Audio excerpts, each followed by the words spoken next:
विपुल परिमाणर देशी मद सहित गोटे बोलेरो समेत 2 मोटरसाइकेल जबत 3 गिरफ। भद्रक अबकारी अधीक्षक श्री नरोत्तम मिश्र निर्देशक्रमे एवं अबकारी उप अधीक्षक सुचरिता मिश्र प्रत्यक्ष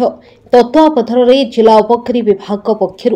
भद्रक अबकारी थाना भारप्राप्त अधिकारी श्री श्रीकांत मुर्मू और स्टाफ मानक गठित एक स्वतंत्र टीम द्वारा पुराणा बजार थाना अधीनस्थ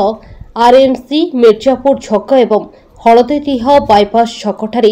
चढ़ाऊ कर 565 लिटर देशी मद सहित गोटे बोलेरो गाड़ी एवं 2 गोटे मोटरसाइकेल जबत कर चोरामद कारबार संपृक्त 3 जन को गिरफ्त कर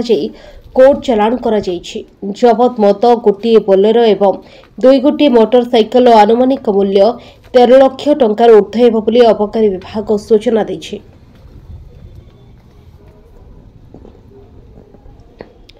उक्त चढ़ाऊ एएसआई क्षीरोद पात्र कनेस्टेबल अजित कुमार सिंह को सुदर्शन पलई परेश टुडू जेबामणि जामुदा प्रभृति सामिल थिले। एने भद्रक अबकारी थाना पक्षर 3 गोटे भिन्न भिन्न मामला रुजु करा जायछि।